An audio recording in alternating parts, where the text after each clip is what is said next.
importante para a cidade de Londrina, a produção que o Grota vem fazendo na área do cinema,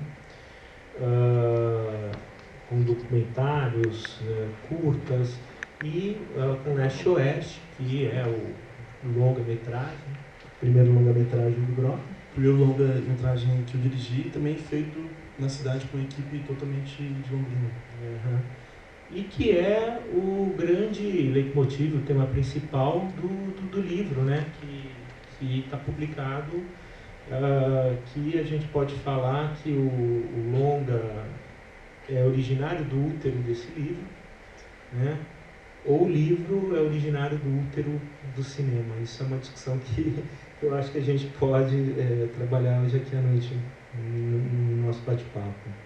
E o Rodrigo também, ele é um pesquisador da área de cinema, da área de literatura, faz um doutorado na universidade, qual eu tenho o prazer de orientá-lo, e que trabalha principalmente questões ligadas tanto ao cinema quanto à poesia, ou pensando uma estética do cinema a partir da linguagem poética, né? Então é algo que, quando eu pude tomar contato com esse livro, é algo que eu já vinha também discutindo com o Rodrigo há bastante tempo, de como que, por exemplo, a linguagem, a poesia ou a estética são linguagens que teoricamente falam por si, né, Rodrigo? Que eu acho que esse é o tema que a gente também vem se debruçando. Você queria falar um pouco desse processo de criação do livro, de anotações para o Leste, colocar aqui para a gente, né? Apresentar para o público? Sim, então, inicialmente, boa noite, obrigado pela presença de todos, né? Lembrar que o Estação Londrina até surgiu no café aqui, que a gente estava fazendo uma reunião do grupo de estudos do doutorado, né? Que a gente teve ideia do nome, das discussões sobre a cultura londrinense, em 2016. Então, muito legal voltar aqui para o Estação Londrina no Sesc. O livro Anotações para o Leste está sendo lançado agora, graças também ao lançamento comercial do filme Leste-Oeste. A gente teve um projeto contemplado no edital de distribuição, né? Pela primeira vez houve uma parceria entre o governo do Paraná e a Ancine, no Fundo Setorial. Então, a gente pensou em formas de divulgar o filme, e o filme basicamente se relaciona com 3 linguagens, né? Ele nasce como cinema, né? Naturalmente, mas ele também tem uma carga densa da música, da trilha sonora do Rodrigo Guedes, do Grenade. Então a gente fez alguns eventos promocionais também com o Grenade tocando partes da trilha sonora. E daí a gente pensou, puxa, uma outra forma também de ampliar também a relação com o filme era recuperar parte dos estudos, né, que a gente havia feito desde 2011 até a realização do filme em 2014, que eram textos curtos que eu comecei a escrever quando estava numa fase da minha vida que eu estava meio nômade, assim. Eu morava em São Paulo, dava aula em Curitiba, vinha trabalhar em Londrina, e também a gente fazia uma mostra de cinema em Marília, e visitar minha mãe lá, na cidade de Natal. Então eu estava dividido entre 4 cidades aí ao longo de 2 anos, ficava muito na estrada, e como a gente já tinha ideia de fazer o filme, uma forma de não ficar tão distante emocionalmente do filme era começar a escrever, né, tentando se aproximar da ideia dos personagens, das paisagens. E, de certa forma, daí eu comecei a escrever isso, e daí fui mostrando para as pessoas da equipe, para o Guilherme Gerais, que está aqui presente, o nosso diretor de fotografia. A fotografia também do livro, né? As fotos que estão presentes no livro, que vocês estão vendo, são dos Gerais. Nenhuma está no filme para valer, só tem 2 fotos, né? Que daí na edição o Melhado e o Pablo gostaram bastante da ideia também de ter uma divisão de capítulos, né? Daí a gente usou uma foto do Ezequiel, que é o personagem do Homem que Volta, e uma foto da Simone Lesso, que faz a Estela, que é a mulher que canta, que era o nome original da personagem. Mas as demais fotos são fotos que o Gerais tinha feito numa viagem para o leste europeu, em 2011, acho que na Turquia, também na Alemanha, né, Gerais? Não sei se teve outros países também. E daí eram estudos para a gente tentar se aproximar também um pouco do sentimento do filme. Até porque eu acho que o mais difícil é conseguir se aproximar do sentimento do filme, que geralmente não é algo muito palpável, assim, que você consegue descrever racionalmente, né? E também é algo também que, como fazer um filme é uma atividade muito pragmática e envolve uma logística complexa e também demanda muito tempo de realização, é muito fácil você se afastar do sentimento do filme, né? Então, uma coisa que eu tinha aprendido fazendo a trilogia lá, do Esquecimento, que eu tentava me concentrar, Fred, era como no set, no meio daquele caos, né, que a gente tenta organizar um pouco no set, como tentar ainda ficar um pouco próximo do sentimento do filme, que é aquilo que é mais impalpável, né? E daí do Leste Oeste, como era um longa-metragem, eu sabia já que ia levar muito tempo para conseguir começar a filmar, até encontrar os atores, as locações e tal. Uma forma era começar a escrever, né? Pensando um pouco dos personagens, das situações. Isso também vem do fato de eu sempre ter gostado de escrever, e quando eu tinha 15 anos, não sei se eu já te falei isso já, mas eu queria ser escritor. Mas, não devo ter te falado tal, mas daí eu pensava, puxa, é uma profissão que demanda muita disciplina, muita concentração, e eu sou mais ou menos um pouco do oposto disso, assim, não sou muito disciplinado. Você também tem um livro de contos? Também tem um livro de contos, verdade. Gustavo Ramos, que é um poeta aqui, ele até lembrou desse crime cometido. Não, mas é um livro de contos de 2003, chamado Como Ser Cult e Agarrar Garotos do Valentino, que era uma crônica... Como assim? Uma crônica junto com o Júlio Tanga. O Júlio Tanga, que hoje é juiz de direito, o Júlio. O Júlio virou juiz. Foi incorporado ao judiciário. Foi. Mas eram os contos que eu tinha escrito entre a faculdade e um pouco depois que eu era jornalista. E esse título, que é um pouco incomum, assim, meio cômico, né? Era uma crônica do Tanga que na época que a internet começou a viralizar alguns textos ali, 2000, 2001, tinha viralizado muito esse texto dele, brincando com a questão de ser cult e tal. E daí o livro até, no lançamento, foi um sucesso de vendas lá, que a gente fez em Valentino. Foi um livro que foi publicado em 2003, né? Sim. Antes eu tinha participado de um concurso de literatura, quando eu tinha 16 anos, em 96.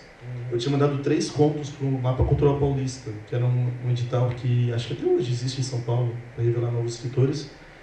E daí eu lembro que eu datilografei os contos, mandei, e como eu não sabia qual conto mandar, mandei 3, mandei um do meu nome, um da minha mãe e um do meu irmão.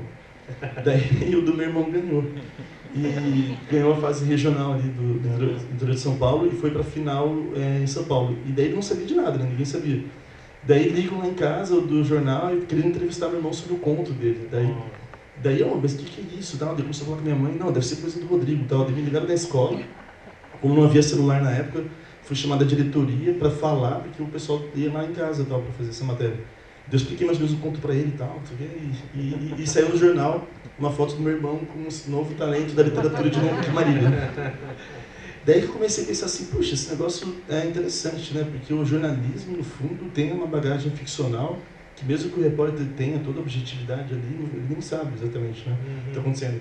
E comecei a me atrair um pouco para essa linguagem, né? E daí depois, vindo para a faculdade, já fazendo jornalismo, eu gostava também do jornalismo literário, o jornalismo cultural, e daí comecei a tentar fazer alguma ponte assim, nessas duas linguagens, mas daí acho que foi no cinema mesmo que, com Satoru So, que deu para aproximar um pouco dessas paixões que eu tinha, que era a literatura, lá do começo, Rodrigo né? Garcia Lopes, né? O Satoru So é um personagem criado pelo Rodrigo Garcia Lopes, né? E quando ele me apresentou o Satoru, ele me trouxe justamente uma página de jornal da Folha de Londrina, de 85, se não me engano, um caderno chamado Leitura, uma página sobre literatura. Tinha os poemas, uns haikais de Satori e uma fotinha do japonês velhinho. E daí ele já me fisgou também, porque eu sou apaixonado pela cultura oriental, né? E gostava de haikai, de poesia. Daí e na breve biografia que ele tinha inventado para o Satori, falava que ele tinha conhecido os beatniks, o Kerouac e tal, e tinha desaparecido. Daí eu falei, nossa, né, fantástico esse poeta, não conheço e tal. Daí ele falou assim, brother, esse poeta aí sou eu, pô, não existe e tal. Daí eu falei, cara, que fascinante, pô, vamos fazer um filme, um documentário sobre como se ele existisse, né? E daí ele curtiu a ideia, daí a gente começou a bolar o projeto, e daí foi o Satori, que acho que foi o primeiro projeto, talvez, mais concreto nessa ideia de tentar... Foi premiado em Gramado. Estreou em 2007 em Gramado, foi premiado lá e tal. Ele teve uma circulação bem legal, até hoje, volta e meia, passa em algum lugar. Em 2014 teve uma sessão especial na Cinemateca Francesa, que a gente passou a trilogia do esquecimento. Eu fui lá debater o filme. Então acho que foi daí a primeira vez que eu senti mais ou menos o caminho que eu queria percorrer assim, no cinema, sem ficar muito distante da literatura, né? E também de outras áreas que eu gosto, como a música, a fotografia, né? Porque no fundo eu fico pensando assim, a diferença central entre essas linguagens é que na literatura a matéria-prima é a palavra. Sim. Né? A gente pode ter a página em branco, né? Eu sei que os designers adoram ter páginas em branco, assim, alguma coisa dos respiros e tal, que é muito legal, mas assim, a própria ausência da palavra já também tem esse peso. No cinema, a matéria-prima é a imagem, né? E daí o cinema também permite que você possa ter na sua linguagem alguns momentos narrativos em que você possa também privilegiar a palavra, né? Alguns cineastas fazem isso. E eu também queria, principalmente no leste-oeste, Fred, tentar se aproximar também de alguma linguagem que pudesse valorizar também uma linguagem próxima do teatro. Algo do teatro. Então, quando a gente começa a assistir ao filme, tem uma fala da personagem da Estela que é uma espécie de monólogo, assim, que poderia ser também algo ligado ao teatro. Isso veio do fato de um dia eu ter lido uma entrevista do Bergman, que é um cineasta também que eu gosto muito, falando de que alguns filmes que ele gostava de escrever não fixando em uma linguagem só, se seria teatro, se seria cinema, se seria literatura, né? Então eu comecei a ficar com isso na cabeça, assim, e outros roteiristas e escritores que eu gosto também, o Sam Shepard, Fassbinder, também tem uma linguagem que às vezes serve para o teatro, para o cinema. Daí eu comecei a pensar que um caminho legal para o leste-oeste seria esse, de tentar ao mesmo tempo ter alguma aproximação com o teatro, principalmente um trabalho centrado nos atores e ter falas longas, já que a trilogia não tinha praticamente nenhuma fala, e ter a questão da literatura, que também já tinha um pouco na trilogia, que seriam talvez cartas lidas, né, memórias e tal, relatos, e lógico também teria o cinema, né, principalmente alguns trechos do filme que a gente não tem muitos diálogos, aí fica uma linguagem um pouco mais sensorial. Quero incluir aqui os colegas do Grafatorio, porque essa questão que está sendo colocada entre a literatura e as outras artes, e esse trabalho de produção, como você mesmo colocou na sua produção aqui, parece que também circula bastante, né? Parece que é uma tônica do Grafatorio. Vocês publicaram Leminski, publicaram Arrigo Barnabé, Rodrigo Grota. Como é que é? Porque o Grafatorio tem um trabalho, uma pegada, Felipe, aí você me corrija se eu estiver errado, Pablo também, mas tem uma pegada muito ligada à questão das artes visuais. O Grafatorio surge como um centro, um coletivo de artes visuais na cidade. E vocês acabam, então, também trazendo a literatura para esse diálogo. É isso mesmo? Como é que funciona? Bom, boa noite. Eu acho que teve isso, assim, né, Fred? Que até ontem a gente estava falando disso, que o Grafatorio surgiu, assim, em 2012, uma reunião de amigos que basicamente eram das artes visuais, né? Gente do design, das artes visuais e tal. E eu era meio ET, assim, né? Porque eu não tinha nada a ver com isso, assim, né? A princípio, fiz jornalismo, também sempre gostei de escrever, ler, né, e tal. Então mas ao mesmo tempo eu tinha muita amizade com eles e queria fazer parte da turma, sabe assim? Tava vendo que tinha alguma coisa interessante surgindo e tal. E com o tempo entendi que uma possibilidade de fazer parte da turma era justamente pensar em fazer livros, né? Que de certa forma eu pudesse trabalhar com texto, com edição, né? Que era uma coisa que eu estava começando a fazer, editar livros e tal. E que a gente estava montando uma estrutura lá de impressoras, de coisas que permitia que a gente explorasse, né? O livro não só como um objeto, né? não como só um suporte para texto, coisas assim, mas que ele fosse também o livro-objeto, né? Daí a gente começou a se interessar por essa linguagem, né? E pesquisar a linguagem do livro, né? E, enfim, tudo que envolve isso. Então, esse cruzamento entre literatura e artes visuais tem bastante a ver com o encontro mesmo, né? Sei lá, do fato de eu gostar de ler e do Pablo gostar de imprimir e da turma, né? Tem muito a ver mesmo com os gostos, né? Assim, basicamente o resultado do encontro, né? Que acho que, assim, historicamente é um encontro potente, né? Quando você reúne gente que gosta de imagem com gente que gosta de escrever, é uma coisa que costuma dar liga boa, assim, né? Inclusive em Londrina tem uma história já relacionada a isso, assim, né? Na década de 80, né? O pessoal que era do jornalismo e que gostava de literatura, e o pessoal que era da arquitetura. Da Folha, da cultura da Folha. O Grota citou a página da leitura, né, por exemplo. Toda uma geração da década de 80, assim, que de certa forma inaugurou uma tradição na cidade, né? Estou falando do próprio... O Ademir Assunção e o Rodrigo Garcia Lopes. O Rodrigo, o César Sumia, tinha uma turma, assim, que eram o Marquinhos Losnak. Losnak também, que entra nesse processo. Que era basicamente isso, né? Era uma turma de gente do jornalismo, mas que gostava de literatura, encontrando uma turma da arquitetura, né? Que não tinha design gráfico na época, né? Quem queria seguir mais ou menos por esse caminho fazia arquitetura. Então, esse pessoal se encontrou e daí eles fizeram revistas, fizeram essas páginas, né? A página leitura, que era visualmente muito bem cuidada, né? E esse processo é um processo de inovação, inclusive, na própria divulgação do texto literário, né, Felipe? Porque é uma linguagem inovadora. Né? Uma linguagem inovadora que, de repente, um significante do texto que acaba comunicando. Né? Quer dizer, você olha para o texto, tem lá o conteúdo. Então, quando a gente pega, por exemplo, os textos ninja que você publicou, o Fio da Navalha, como é que é o título do... A Hora da Lâmina. A Hora da Lâmina. A Hora da Lâmina. A Hora da Lâmina, do Leminski, que entra muito... O livro, por si só, ele já comunica. Essa que é a brincadeira, assim, é essa, né? Da gente conseguir com que o texto nunca fique separado, né? Do que é geralmente encarado apenas como um suporte, né? A impressão, a encadernação, de que isso tem uma unidade conceitual, né? Que vá do texto até os elementos gráficos, até os elementos da arquitetura do livro em si, né? Da engenharia do livro, né? E o Pablo? Pablo, você que cuidou da impressão aqui do Anotações para o Leste, como é que você fala desse projeto aqui para nós? Comentando um pouco sobre também essa origem assim, do nosso trabalho com edição no Grafatório, né? Eu acho que tem também muito a ver assim, do interesse de quem faz parte pela tipografia, assim, como uma técnica de impressão que hoje... que a tipografia é um universo muito amplo, né? Desde a composição, de pensar a página, até essa técnica de impressão que usam os tipos móveis e tal. E a gente meio que segue uma tradição assim das gráficas particulares, que é um movimento que começa com Arts and Crafts lá na Inglaterra e tal.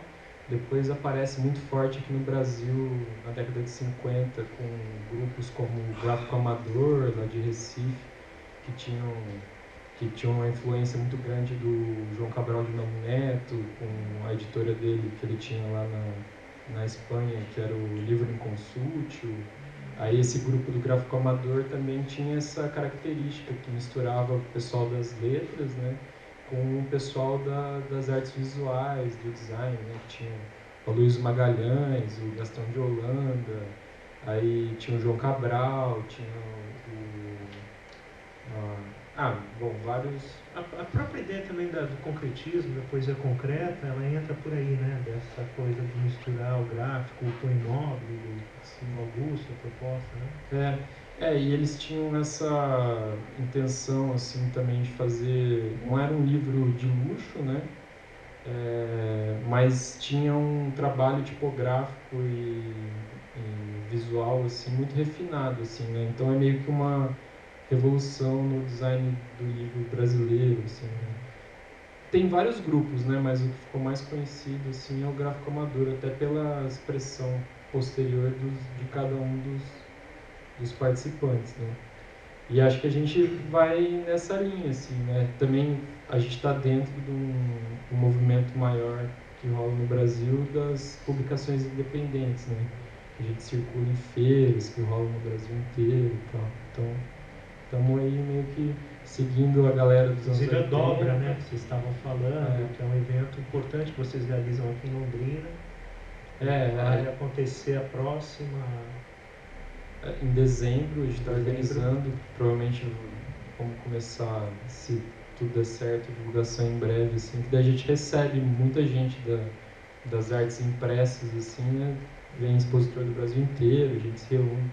Na verdade, assim, tem essa intenção da venda, né, por ser uma feira, mas o que sempre vale mais a pena é a coisa do encontro, assim. São eventos muito legais, assim, porque você vê gente produzindo coisas muito diversas e sei lá, é um ambiente muito legal também de troca, né? Agora, Pablo, uma curiosidade, né? A gente fala do trabalho do tipógrafo hoje em dia, parece que a gente está voltando um pouco ali à crença do Gutenberg, né, no século XVI, enfim. É algo que meio que virou artesanal. É um trabalho técnico de super relevância, mas algo que entra no meio artesanal, né? Até porque o avanço tecnológico, as impressoras, a impressora 3D, né, meio que acabam não suprindo esse trabalho do tipógrafo, mas acaba gerando um produto mais acessível, mais barato no mercado, enfim, porque acaba sendo mesmo um trabalho ali do artesão. Como é que se dá essa inserção no mundo da tipografia? Que curso que você vai fazer? Qual é a técnica? Onde você aprendeu o trabalho mesmo do tipógrafo? Assim, como eu falei, a tipografia é um universo, né? O meu, particularmente, assim, o meu interesse surgiu dentro do cursando design e estudando a tipografia, editoração eletrônica, né? Pensar desenho de tipo, coisas assim. Da formação do curso de design. Isso, mas aí eu tenho um interesse muito grande nessa parte de produção gráfica, né? Depois posso falar um pouquinho da produção do Anotações para o Leste, que foi bem maluca. Dessa coisa física do fazer, né? Então a tipografia tem muito isso, né? É muito bonito, eu acho, você, como tipógrafo, assim, né? Compor o texto de outra pessoa, assim, né? Que você tem um tipo de leitura diferentes, né? Você monta, principalmente composição manual, que é o que a gente tem no grafatório, né? Que você monta letrinha por letrinha, né? Você pega lá na gaveta e vai montando as frases e tal. Então você tem essa relação meio que letra por letra com o texto, assim, né? Então tem isso, né? E tem a coisa física mesmo dos tipos, né? Da impressão e sei lá, nosso acervo lá, por exemplo, tem muitos tipos antigos, né? Então, cada tipo daquele você imagina o tanto de palavra que ele já imprimiu e tanto de história que tem em cada caractere, né? Eu acho muito louco isso, sei lá. Machado de Assis era tipógrafo, né? Machado era tipógrafo, o Machado de Assis também foi um dos grandes que mudaram muito a cara do livro brasileiro. Tinha uma coisa, né, do serviço, vamos colocar assim, técnico dele, de ir lá montar, né, o periódico, mas diz que a cultura que ele foi assimilando foi das próprias montagens também, né? Das placas ali, são placas eles chamam de chapa, né? Chapas. O que a gente comentou antes do João Cabral, né? Ele tem uma história curiosa que ele foi diagnosticado, o médico falou que ele precisava fazer um exercício, daí ele foi lá e comprou uma impressora tipográfica. O exercício dele era imprimir livros, né? Então, coisas maravilhosas, né? Exercício cultural. Vou mudar aqui a tônica para o Rodrigo. Rodrigo, quando você viu o resultado aqui do livro, que na verdade são anotações de um caderno de bolso, né? Mesclado. Vou colocar aqui agora. Assim.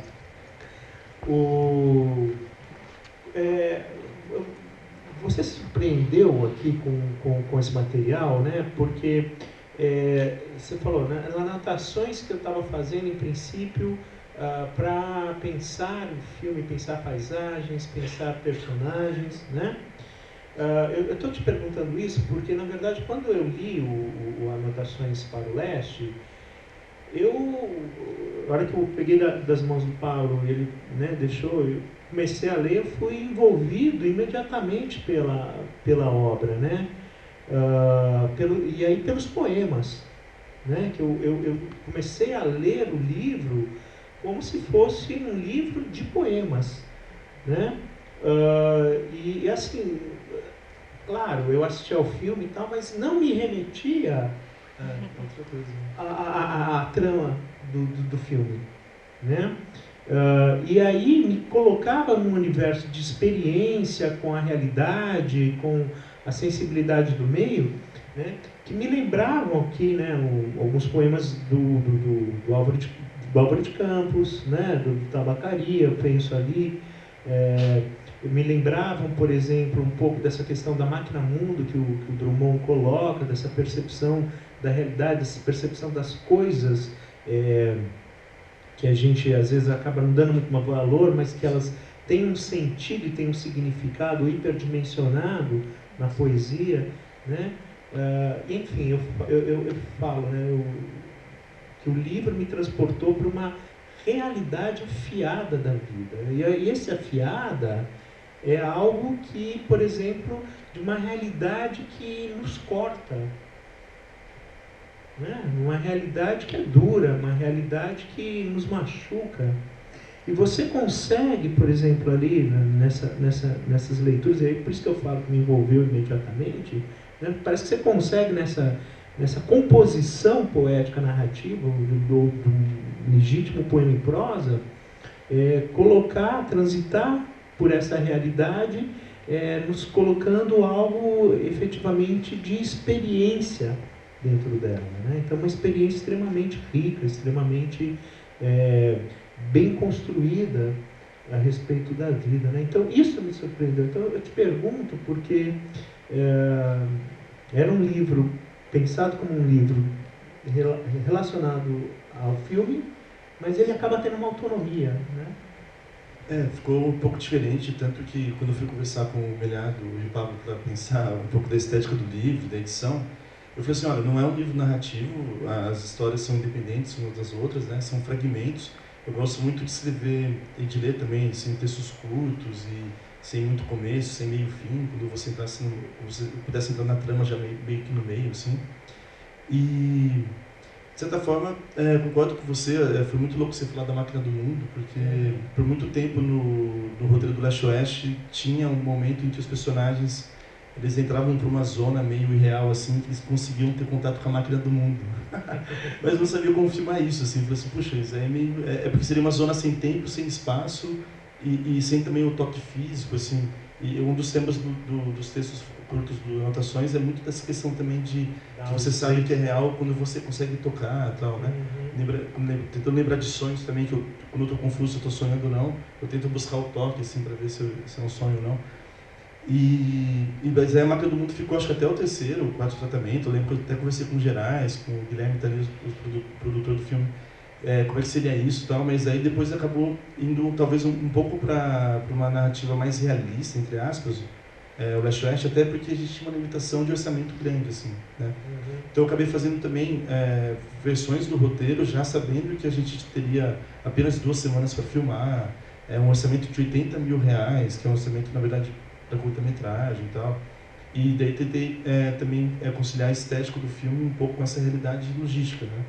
Que era melhor ter um filme realizado, mesmo que com algumas limitações e adaptações, do que ter um filme pela metade e ainda com a ideia original, né? Sempre achava que era melhor sofrer com um filme realizado.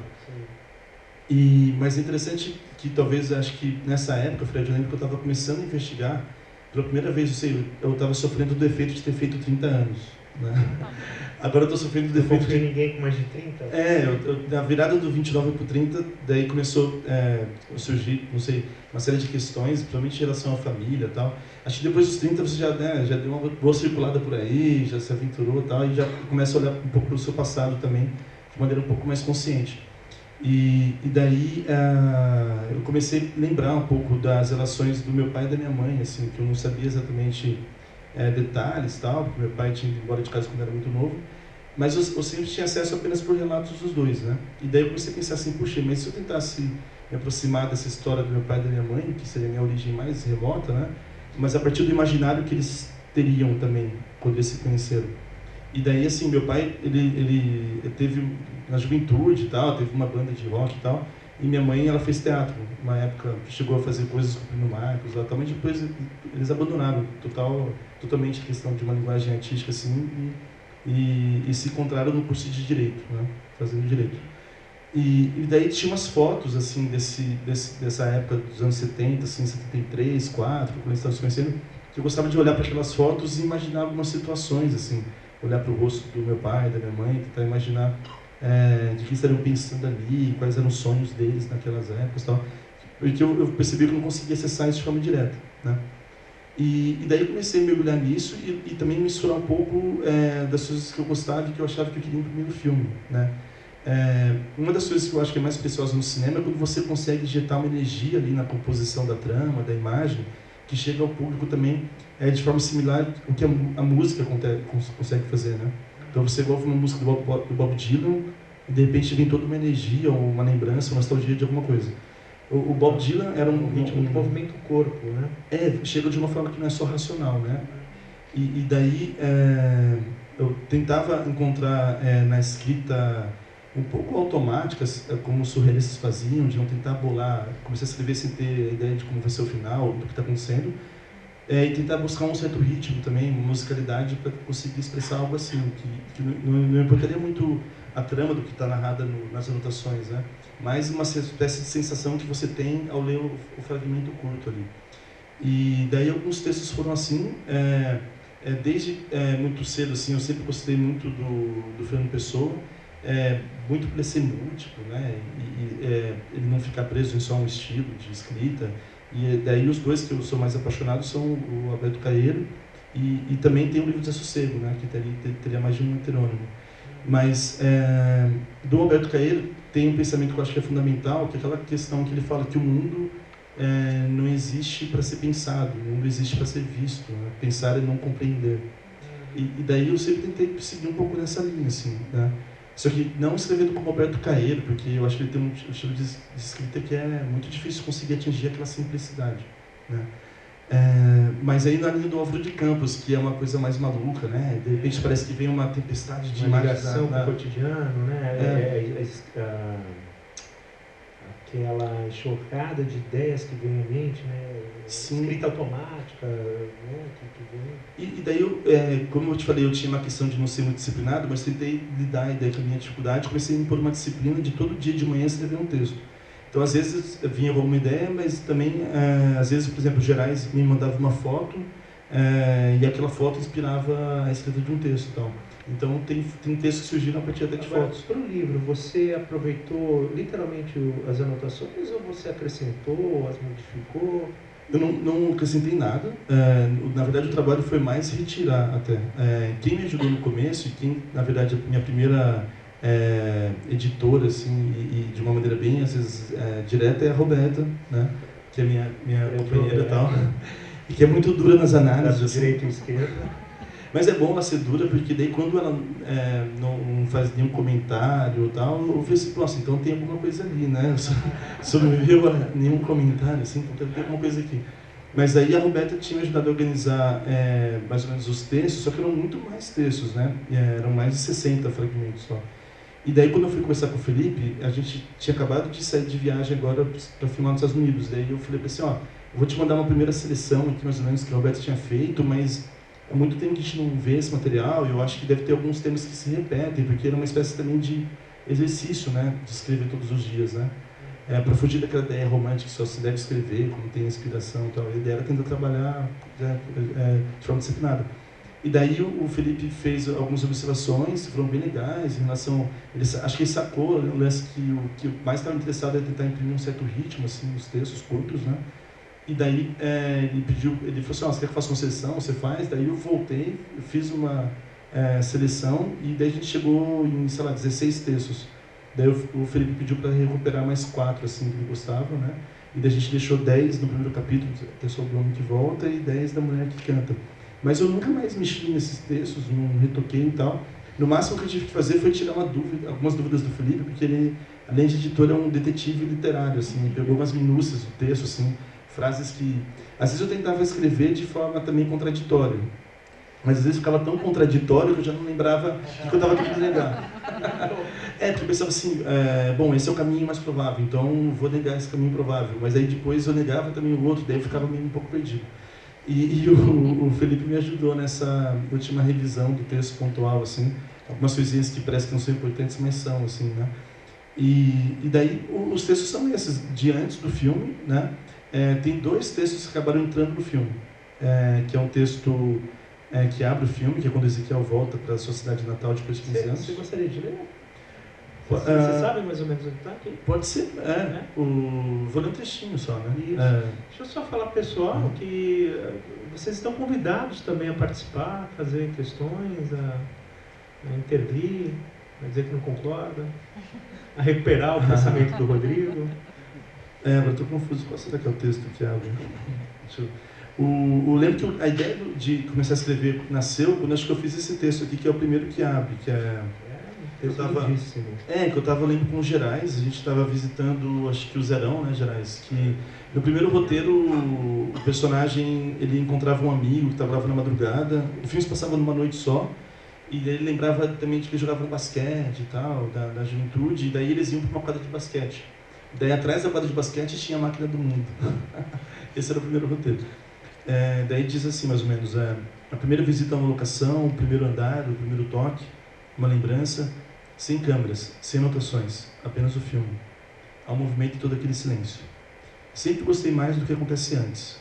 Você caminha, sente o trajeto, permite a suavidade. Pouca luz, apenas uma nota, um detalhe, um filme em segredo. Eram mais ou menos assim, reflexões para me ajudar a pensar o filme. Eu fazia um pouco também disso na trilogia, né? Mas não de maneira muito organizada, assim, consciente. Eu sempre passava uma proposta estética para a equipe, né? Até hoje eu sempre tento passar essa proposta, mas nunca é uma proposta assim, vamos fazer um filme de tal maneira e tentando direcionar de maneira muito assim já incisiva. E sim tentando convidar todos para que eles possam colaborar criativamente para o filme, a partir também de uma espécie de auto-investigação também, né?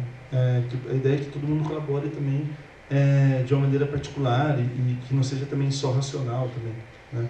Então, fazer essas propostas de direção e que às vezes eu até passo e converso com o pessoal da equipe, às vezes não é algo que está muito claro assim, mas me ajuda muito a tatear também aquilo que eu falei para você, que acho que é o mais importante, que é o sentimento do filme, né?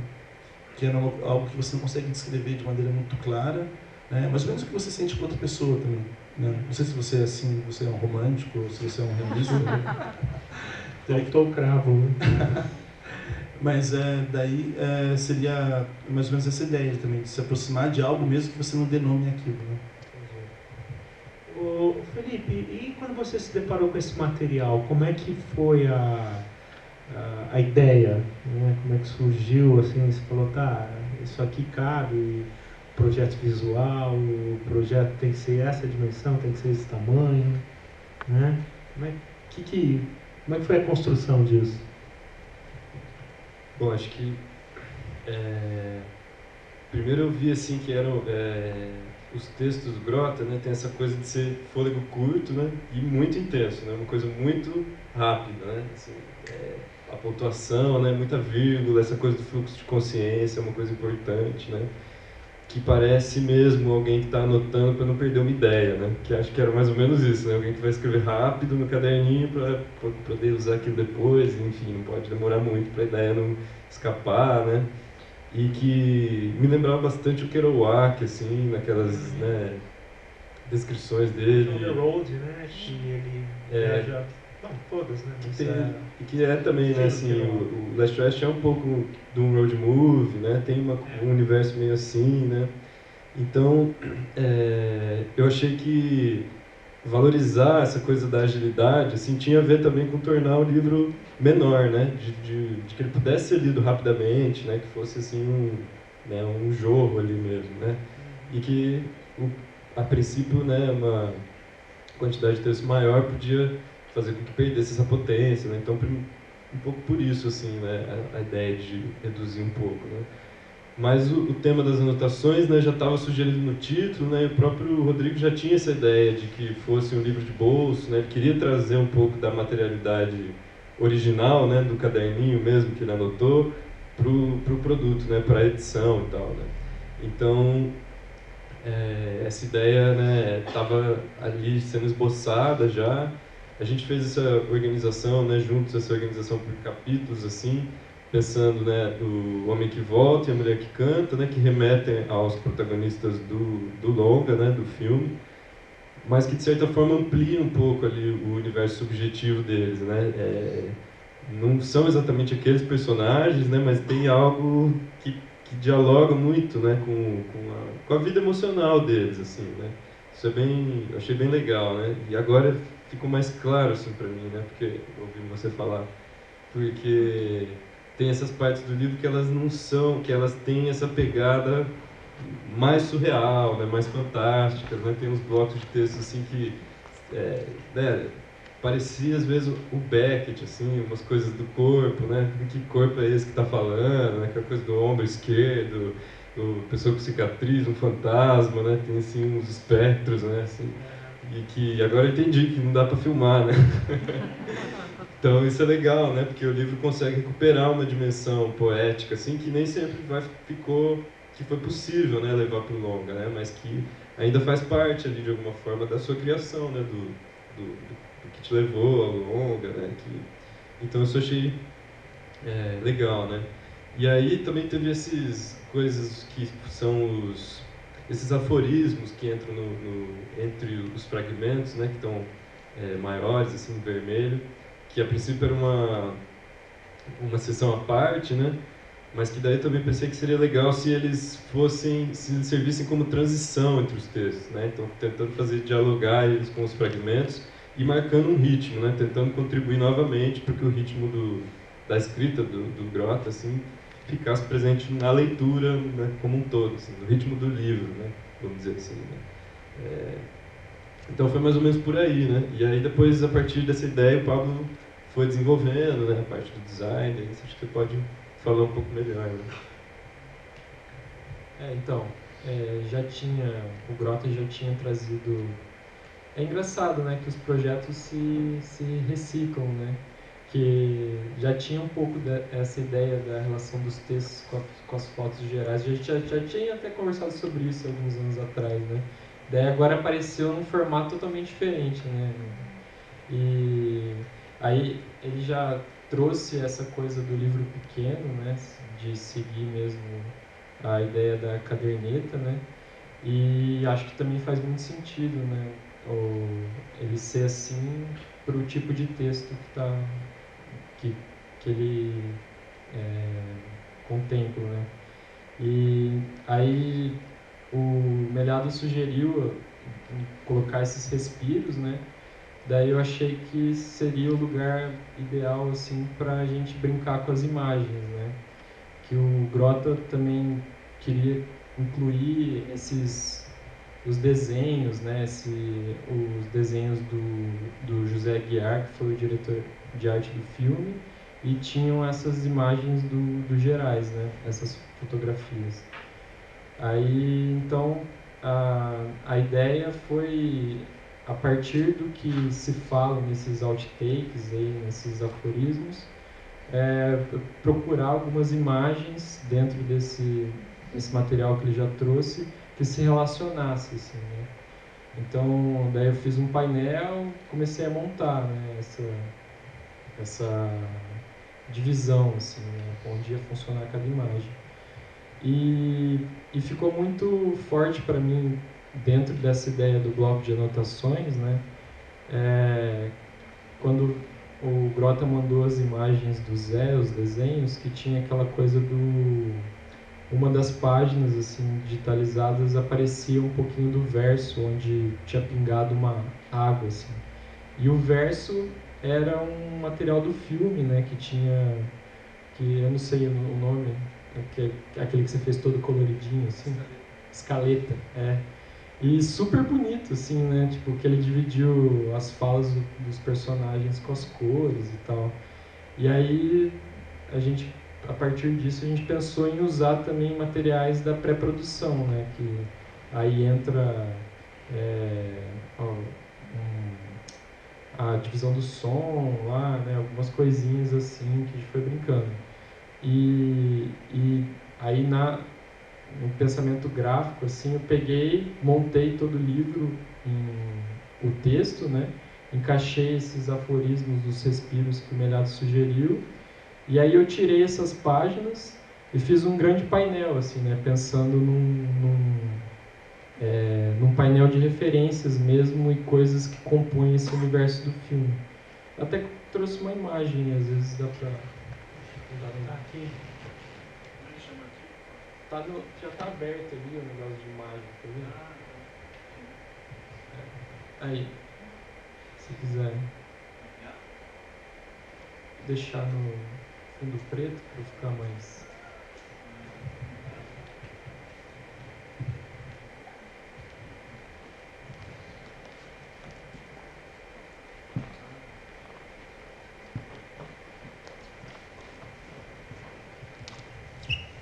Aqui dá para ter uma noção, né, que elas são todas contínuas, né? Então essas páginas que tem as composições das imagens, elas se conectam, né? Então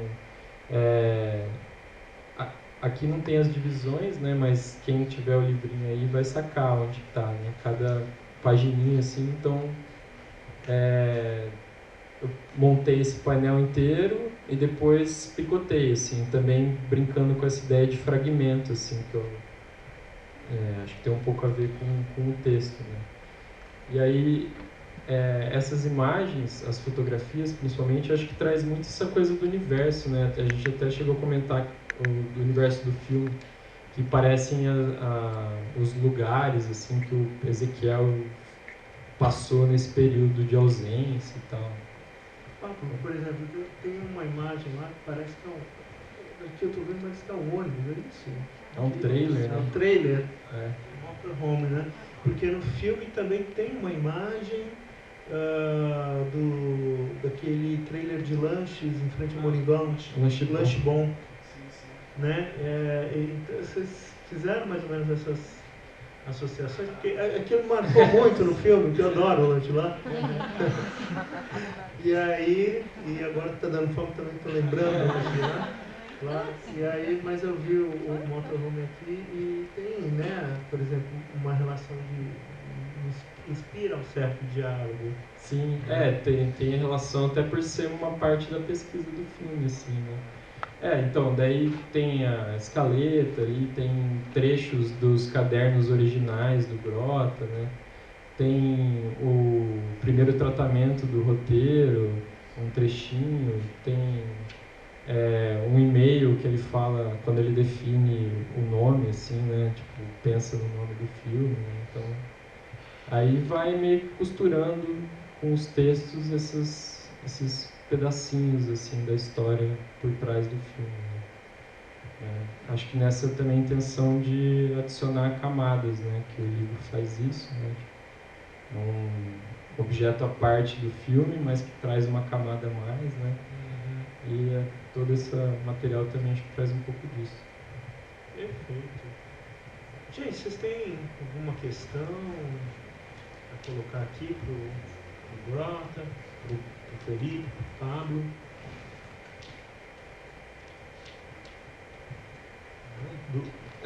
As fotos, acho que o Gerais tinha feito. Aquele motorhome foi nos Estados Unidos, Gerais?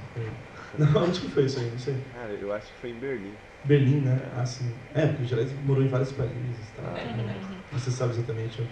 Mas essa parte da relação do cinema com as artes gráficas e também da literatura, Fred, eu sempre achei que tem uma relação muito forte, até porque quando você começa a pensar um filme, você começa a se aproximar de um certo imaginário visual, né? E nesse imaginário não tem só a questão das cores ou do estilo de imagem que você está querendo compor, mas também uma certa textura. Então, quando a gente fazia filmes em película, você tinha desde a película Super 8 até a 16, que é um pouco mais granulada, 35, Super 35, 70. Então, a proposta estética de um diretor já começa quando ele decide qual formato no qual ele vai imprimir a imagem, né? Então, também tem a ideia de impressão. A imagem se imprime sobre a película. Então, já tem uma proximidade com as artes gráficas desde o começo. Daí, lógico, daí você vai ter também, depois, na pós-produção da imagem, quando a gente mandar a imagem para o laboratório, também um outro trabalho também que você vai se aproximar novamente das artes gráficas também, que é a questão de latitude, de contraste, de textura novamente, né? De tudo que tem a ver também com decisões que um artista gráfico toma também, né? E também questões como o lettering do filme, né? Como é que vai ser o título, vai aparecer, né? Os créditos iniciais e tal.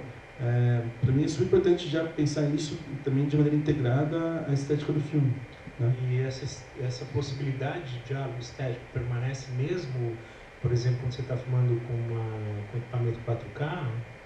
A tecnologia permite esse... Sim, daí agora a questão do digital, essa questão de 4K, o 2K, o HD, aí seria mais da resolução espacial da imagem, mas também tem um pouco a ver com a forma com que você vai conseguir filmar, por exemplo. Eu digo a textura, né? A textura. De textura, às vezes, não tem tanta diferença daí. Daí vai ser mais uma questão da escolha das lentes e também depois da pós-produção de imagem, se você vai querer ter uma textura daí um pouco mais visível ou não na imagem, sabe? A gente fez, por exemplo, um filme Super 8, na época dos estudos do Leste Oeste, até, chamado Celeste. Foi o primeiro estudo, né, Gerais? Eu acho que para o Leste Oeste de maneira concreta. Um festival de Super 8 de Curitiba me chamou para fazer um curta que não teria edição, então teria que ser todo bolado já nos takes únicos, assim, chamava Festival Tomada Única, um curta de 3 minutos. Daí eu imaginei também uma história de uma cantora, a ideia da mulher que canta, né? A gente convidou a Gisele Almeida, né, para fazer a personagem. E daí mostrava algumas situações assim dela em casa, depois ela num terreno baldio encontrava um rapaz e ela cantava uma música também. Mas aí foi filmado com o Super 8, que já tinha essa textura da película, essa espécie de imperfeição, um grão, assim, de maneira mais visível, né? Durante o período também anterior ao Leste Oeste, a gente editava uma revista chamada Taturana. E a Taturana foi publicada entre 2007 e 2012, o Gerais também era um dos designers, junto com o Indião, o pessoal da Kinoate. E, então, assim, esse pensamento de cinema que a gente sempre tentou manter ativo se dava não só nos filmes, mas também na revista, na impressão da revista, né? Que o cinema tem essa questão imaterial do cinema também, que às vezes nos aflige, assim, né? O filme vai ser um suporte que eu vou conseguir exibir numa sala de cinema ou aqui numa tela e tal, mas ele não é igual ao livro, né? Não existe o filme objeto, né? Igual existe o livro objeto. O livro que eles fizeram do Leminski é precioso não só pelo texto, mas também pela forma com que foi pensada a arte gráfica, né? E tem vários livros que são assim, o William Blake, que eu acho que era tipógrafo também, né? Já desde aquela coisa já pensava e tal.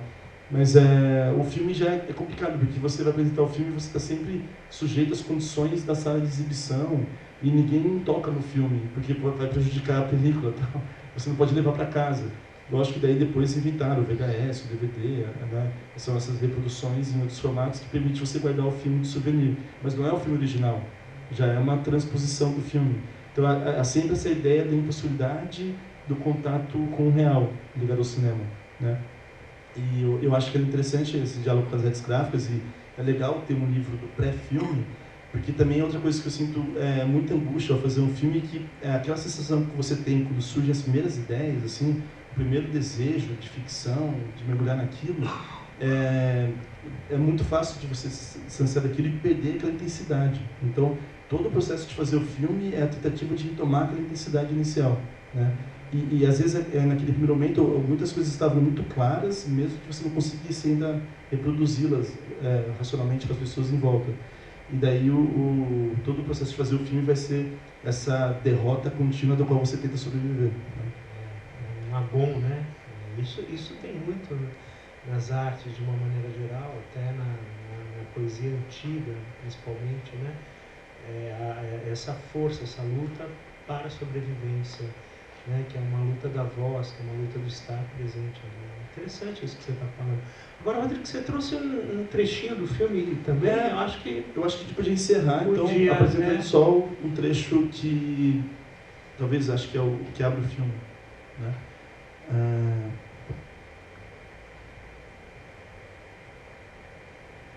E o filme está em cartaz aqui O filme está em cartaz no Shopping Royal. No Royal. Em 2 horários, às 5 e às 7. Às 5 e às 7. E está em todo o país também, né? Em 12 salas. Isso foi legal também. Aconteceu de ser um projeto que a gente conseguiu fazer aqui em Londrina, com poucos recursos, como eu tinha falado. E a gente conseguiu chegar em 5 regiões do Brasil, estrear em 12 cidades. Agora está em cartaz em 7 cidades, na segunda semana. O Leste já vem circulando até desde 2016 em festivais. Inclusive, ele foi adquirido no ano passado pelo sistema SESC. Então, já foi exibido, acho que quase todas as capitais do Brasil dentro do sistema SESC. Então, teve uma grande circulação, mas agora ele conseguiu chegar no formato que eu acho que é o ideal, assim, de você conseguir ver na sala de cinema, sala escura. Na sala de cinema, né? Que é a questão que eu acho que é a questão da literatura, né? Quando a gente fala do livro digital e tal, Eu ainda acho essencial ter essa questão do toque, né, do papel. A gente discutiu muito do papel, né? Eu adoro design português e o Pablo é um pouco português, né? E eu fico levando para ele alguns exemplos de design português, mas ele é pouco espanhol também. Mas e daí alguns papéis nem tem no Brasil, né, Pablo? A gente fica essa questão do papel também é muito importante também, qual vai ser o papel que você vai escolher e tal, né? Mas então vou mostrar o trecho do começo e daí, né? O começo vai ser o fim da conversa. Ótimo. Só ver o volume aqui. Tá.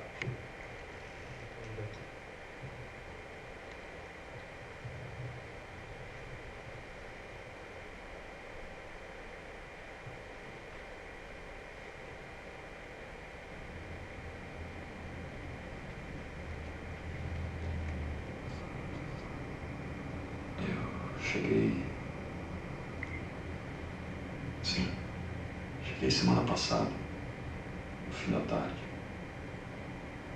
É um país estranho. As pessoas sorriem, se aproximam de você, mas quando eu tento conversar, elas me ignoram. Desde que eu cheguei, havia muito som, muita luz. As pessoas estavam realmente em movimento. Tenho me sentido muito só.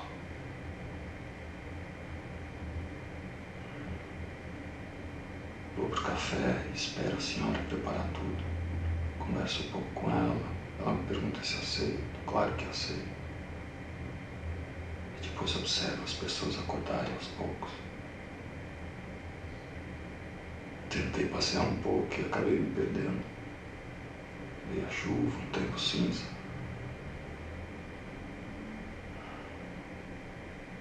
No fim da tarde, as pessoas se encontram e olham para o céu. Um senhor me disse de forma bem discreta e sem olhar para mim que as pessoas olham para o céu, pois essa pode ser a última lembrança. Eu perguntei a ele como deveria andar. Ele me disse: ande de olhos baixos. O que deve ser visto está próximo. Daí tirei o áudio, agora vai começar os créditos do filme, daí então vem essa introdução do Ezequiel. Essas imagens o Gerais tinha feito, se não me engano, na Turquia, em 2011, e a ideia é que ele está vindo de um lugar muito distante, voltando à sua cidade natal, né? E daí essa frase que ele fala no final, que deve ser visto está próximo, era essa ideia também do leste-oeste ser uma espécie de investigação relacionada à ideia de é possível voltar para casa, né? Você consegue voltar para um ponto de origem afetiva e tal. E também havia uma frase que eu gostava que era sempre estamos em casa, nunca saímos de casa. Então eu ficava um pouco nessa oposição, assim, o personagem de Ezequiel, como se fosse essa contínua pergunta, né? É possível voltar para casa? E a personagem da Estela, a mulher que canta, como se fosse também outro tipo de investigação, sempre estamos em casa, não? Né? Então foi um pouco dessa oposição que surgiu na Leste. Maravilha, lindo, lindo, poético. Parabéns a você. Assim, o filme já é uma grande obra, o livro, né? E o Felipe e o Pablo aqui também por todo esse trabalho de construção e realização do livro, né, dando esse formato aqui. Não, eu quero agradecer muito também eles, porque eles fizeram no tempo express, assim, né? O Pablo é conhecido por fazer livros assim, ao longo de anos, assim. Faz casamento com escritores assim, desde... Você quase infartou o Pablo. Daí eu consultei o seu professor Gerais, você que já fez coisa, vai dar tempo, você falou assim, cara, o negócio é complicado, você tem que ficar na cola dele e tal, mas a gente fez em um mês o livro, você acredita nisso? Foi, acho que, o mais rápido, né, Pablo, de toda a sua vida, né? Tipo, express, assim. Foi intenso também. E daí teve até, no dia que a gente lançou o livro, a gente lançou em Marília, na quarta-feira passada, na cidade de Natal, quinta-feira em Curitiba, sexta em Goiânia. Agora está indo para São Paulo também. O Pablo, como a gráfica também teve alguns problemas e tal, ele chegou a levar para a rodoviária os livros, ele ia dar para uma senhora levar, mas a senhora não acreditou que era um livro de um filme que ia estrear e tal. E daí ele pensou em entrar no ônibus, mas aí ele lembrou que tinha um aplicativo de carona. Daí ele mandou os livros para um aplicativo de carona que nos encontrou em algum lugar na cidade e a gente conseguiu lançar. Então, assim, o cara é realmente um herói, assim, viu? Né? Mas é isso, eu queria agradecer muito o Fred também, a sua avaliação aí. Eu estava com medo porque eu sou orientador do Fred, né? E ele é especialista em poesia e tal. E os textos são, não sei, eu chamo de fragmentos, né? Mas gostei muito de como você observou e tal, e fiquei muito feliz. E obrigado também pela conversa e tal. Né? Pode se entregar até, você me agradece. Ô, gente, obrigado pela participação de todos, tá? O Rodrigo e os meninos aqui podem autografar também o material, né? Aproveitar e fazer uma tietagem com eles, que daqui a uns anos vai valer muito, né, Rodrigo? O cara vai... É uma tiragem limitada. Já é o grande cineasta, né? Esse reconhecimento, e agora com um livro aqui autografado, Rodrigo. É um grande valor simbólico, né? Um valor simbólico, cultural, né? Importante. Gente, obrigado e uma salva de palmas para eles aqui.